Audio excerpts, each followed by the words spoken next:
connected to eating gluten, primarily in wheat, and it causes severe digestive problems for people who have it. Studies now show that 97% of those people who have it don't even know they have it.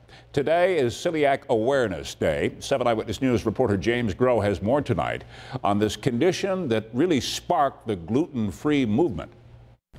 Beth Holdridge comes from a family of bakers, her grandmother and mom, and she is too.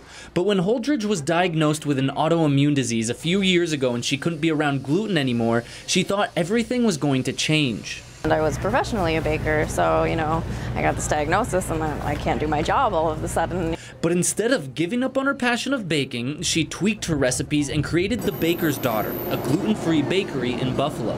Food that you can't tell is like, oh, this is an allergy-friendly food. I want bread that tastes like bread and scones that taste like scones. These aren't just pastries. They're unique experiences for people with food allergies who haven't been able to eat these kind of sweets before. And he was like maybe 8 and he'd never had a donut, and I had donuts that day, and he got to have his first donut, and it was like a really cool moment. There are over 3 million people in the US who have celiac disease or some other type of gluten intolerance. Many don't even know they have it.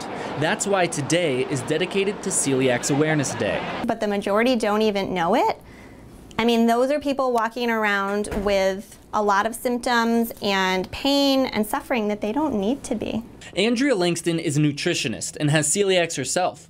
She says not being treated can lead to serious side effects. It can lead to a lot of long-term effects. Again, anemia, infertility, even cancers. She says there's a lot of symptoms that can indicate celiac disease beyond the most common sign of irritable bowels. The skin issues, you could have, again, like achy joints, achy muscles. Langston also says it's hereditary, so if a family member has it and you think you might have some symptoms, you may want to see a doctor. In Buffalo, James Groh, 7 Eyewitness News.